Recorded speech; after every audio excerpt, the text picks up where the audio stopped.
Hi friend, welcome back to my channel. My name is Fisaya, and today I'll be sharing with you the challenges that I faced as an international student who moved to the United States for grad school. I recently graduated from my MBA program, and the program lasted for 2 years. In that time, I had a lot of challenges. And don't judge from how I look now, because it looks like I don't have any struggles, but it was a challenging time, and I have carefully articulated those points that I really struggled the most with, and also the solutions that I found to them. I'm sharing it now for anyone who is considering moving to the United States or who recently moved to the United States, just so that they can learn from my experience. If this sounds like something that interests you, definitely keep watching.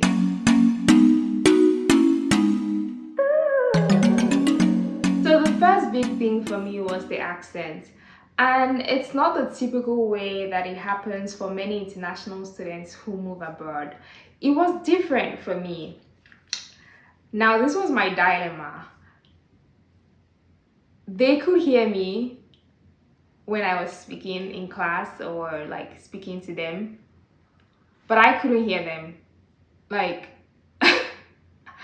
I'm not even kidding.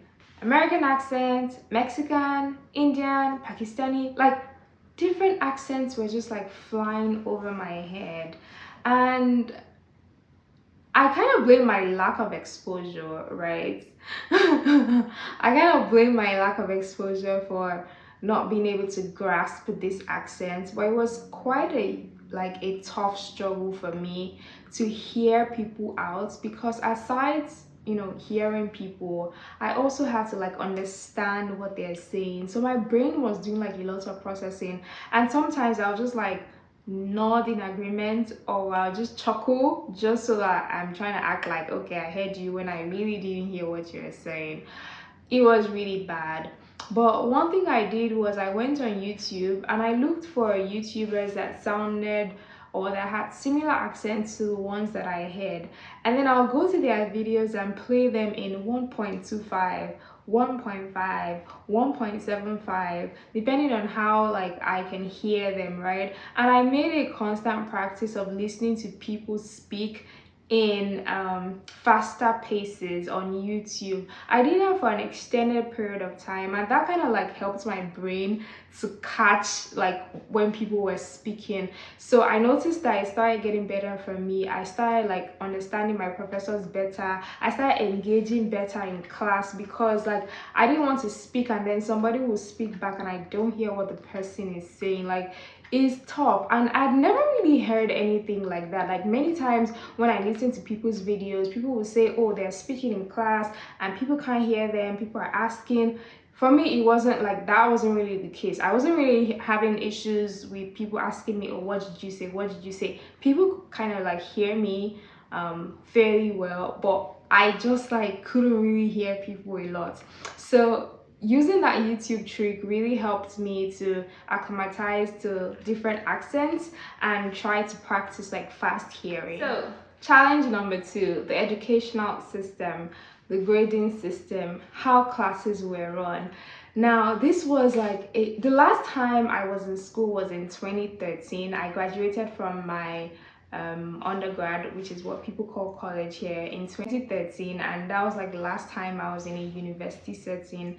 And 2020 I began school again 7 years after. It was very different because the educational system in America is different from what I experienced back home in Nigeria. For instance, like there's so much emphasis on class participation. It's different here, where like in Nigeria, when we're being taught, like the teacher was essentially just teaching at us and we're just listening and taking notes, and that was it.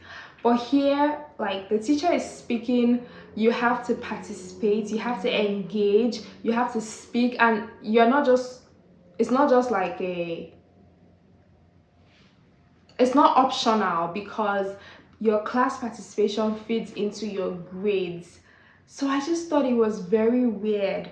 And for you to be able to even participate, you need to like really hear what people say, right? And process it. And mind you, that was like my first problem. So I really struggled a lot with understanding the course content, just because I didn't understand people's accents, right? And the grading system was different. In Nigeria, if you have like 70 over 100, that's an A. But here, A is from 90. In fact, A minus is from 90. A minus is 90 to 93.99. A is 94 to 97. A plus is like 97 upwards to 100. You get? B is like between 80 and 89. And I was like, wow. Wow, we're gonna put in extra efforts. Wow. But anyways, we made it, we graduated, we thank God. It was also very tedious to always be having assignments after every class. Like in 2 years, I did more assignments than I ever did in the entire 4 years of my undergrad. I am not even kidding you. Like for every course that we had, we're always doing one assignment, one case, one team project, one presentation, one thing or the other. And it was just like everywhere.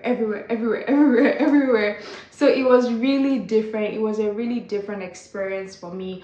But one thing that helped me in terms of getting my assignments submitted in time was to create an Excel sheet. So I created this Excel sheet initially where I'll just put the deadline for each assignment, and I'll put the deadline for each assignment, like the professor's mandated deadline, and I'll put my own personal deadline, like when I want to get it done by. And that helped me to stay on track with doing whatever assignments. I used to block time on my calendar for meetings, for like to do actual work, just so that I'm sticking to it, right? And then for the grading system, of course, I knew that if I do my assignments right, if I participate in class, if I do all the tests right, if I do my casing well, I can be sure that, you know, I'm getting a particular grade because I just map it out correctly. Now, my third challenge was dealing with imposter syndrome. Oh my God, it was huge. It was massive. It was a deep blow on my face, because you're in an MBA program or in grad school or any program that you are, and you're surrounded with so many smart people from different corners of the world, and at one point or the other you begin to doubt your competence. You begin to wonder if it was a mistake that you got selected into the program. You begin to miss some things, like maybe you just like failed a particular test, or maybe not necessarily failed, but you scored low or you scored below the median score on a test, right? You begin to feel like, why am I here? Am I sure I'm supposed to be here? In class when people are engaging and speaking and you do not have anything to say, like nothing comes to the top of your mind, you're really struggling to even understand what the professor is saying. Imposter syndrome was real, guys, and I experienced it a lot. But one thing I did to myself was to realize that imposter syndrome actually comes from mind games. So it is me speaking to myself, telling myself that I don't deserve this. It was a mistake. The outcome have done wrong by putting me here. I caught myself saying those things to myself, and I took a step back. I took myself out of that scenario and I said, you wouldn't say this to somebody else. So why say unkind words to yourself, right? And from there I just consciously started to speak more positive things to myself, like I deserve this, like I deserve a seat at this table, I was granted admission with scholarship, so I deserve to be here, like you devil get out, like literally. Speaking to myself, speaking positively to myself really helped me to overcome every form of imposter syndrome that I felt. I also try to share my thoughts in class as they came to me. So if I had like a solution to a problem that the professor has mentioned, or if I thought of something, I would write it down and try to see how articulate it sounds on paper. And then I raise my hand up and just say it. And I found that from saying things repeatedly, I began to boost my confidence, and imposter syndrome just like disappeared. But it's a gradual process, and you may not immediately get over it, but the more you speak positive words to yourself and the more you practice being confident, the better you are at overcoming it. Okay, moving on to challenge number 4, it's small talk. If you know anything about the United States at all, you know that people like to talk. Like, people are talking to you everywhere. You are in the mall, you're walking, you are in the hallway, and people just want to make small talk with you. And I'm not a talker. Like, I was a very quiet person in Nigeria before I moved to the US. Like, you'd hardly I'm sure my colleagues must be very surprised seeing me talk like this now. I was not very much of a speaker, right? And coming here and seeing that people just want to engage with you. Like, people just, like, they don't know you from anywhere, but they just want to talk. And I was like, can I have my silence, please? I don't want to talk to you. Oh my goodness. But anyways, in dealing with small talk, I apply wisdom. There's some times where I find that those small talks might be very beneficial, or I probably would rather not be doing any other thing at that point in time, so I can engage people. And I find that many times when I engage people, like maybe the Uber or somebody at the mall that I just met, I learn from them, right? But some other times that I don't feel like talking, I just plug my ears with something, and I may not necessarily be listening to anything, but once I have my ears plugged, like, if you're trying to talk to me and you see that I'm not responding, you think I'm listening to something, and that is it.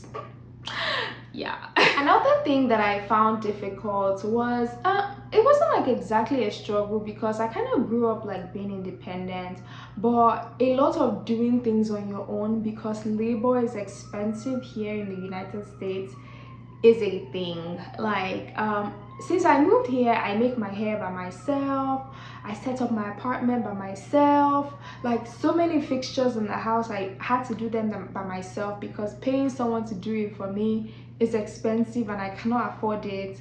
If I'm moving stuff, I'm moving it by myself. It took a lot of getting used to, right? It took a lot of getting used to, and knowing that here in this place, there are many things that you have to do by yourself. Whereas, like, if I was in Nigeria, if I just needed to move something, I can call a moving company, or I can just like get somebody down the street to help me move things. But here, you borrow the U-Haul and you would drive it and you carry your things and put it inside, except if you can pay for like proper moving service, and if you can actually fund that. It was quite challenging in the earlier days when I had to do so many things by myself, but I got used to, you know, making it, and to doing those things, and it's not really as stressful anymore. And the next thing on my list is the credit system here in the United States. When I moved, I found it quite like weird. Like, why would you want me to use my credit card and not my debit card? Why do I have to use credit? Like, I spent a lot of time trying to understand the credit system. Like, why is this important? But the longer I stayed here, the better my understanding of the credit system here in the United States. But just moving from Nigeria, where everything that we used was debit cards, like most of the time, like, you actually spend the money that you have, you don't spend the money you don't have, except you're living on loans, and you know, it wasn't popular, right? But here it seems like everything is based on credit. People want to check your credit scores for them to be able to give you better rates at things, and it's really important. So I kind of struggled with understanding that using the credit system is actually working in your favor. The seventh struggle was prioritizing my time. In my first year, there was so much in terms of academic work. I had classes every day. I had 5 or 6 core courses that I was doing, and they were all so tedious. Then there were team activities. In the first quarter, in the first semester of my first year, I did it remotely from Nigeria, and that was like an 8-hour difference, right? An 8-hour time lag. So 8 a.m. class is 4 p.m. in Nigeria, and I would have classes from 4 p.m. till about midnight, and then I would have 2 meetings, and then I have to do assignments, and I'll end up sleeping like around 3 a.m., 4 a.m. to wake up like 10 a.m. again and continue my life.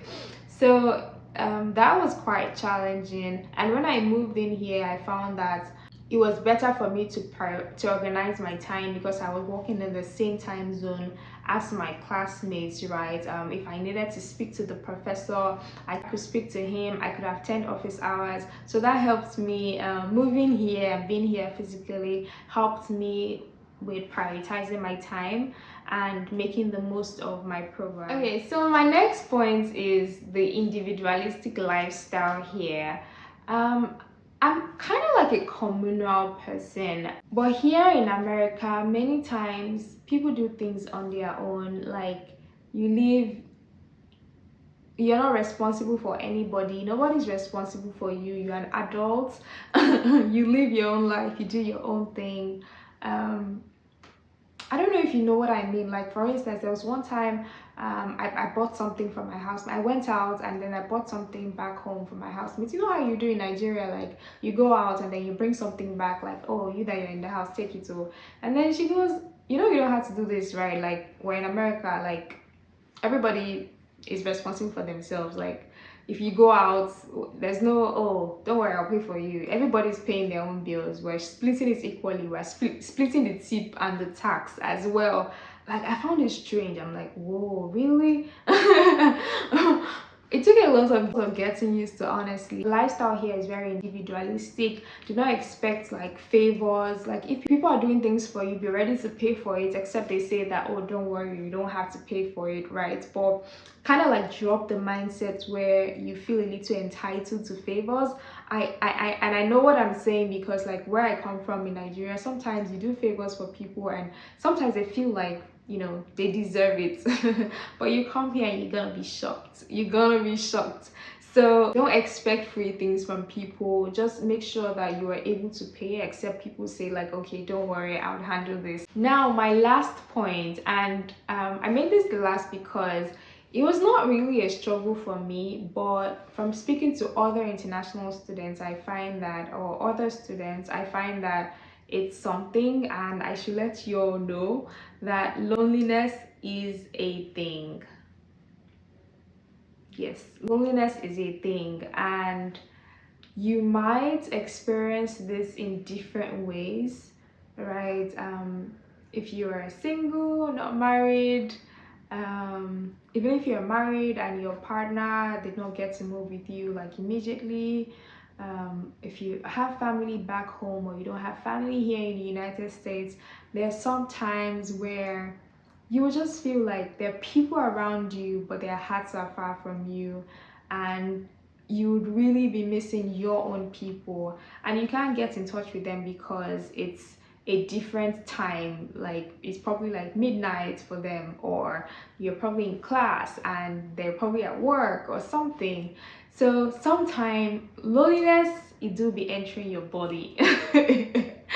Honestly, sometimes it gets really lonely, but a solution to that, I would say, is telling yourself that you are loved and that you have people, and you know, just reaching out by text anytime that you feel consumed with your emotions. Having people, developing friendships and relationships with people that are also in the same time zone as you, right? So that you have people to fall back on, you have events to attend, right? So that you don't feel like you're not consumed in your thoughts and you are homesick. I hope you enjoy listening to this video. Let me know any of these points that resonated with you, any of these points that you might you find that you struggle with as well.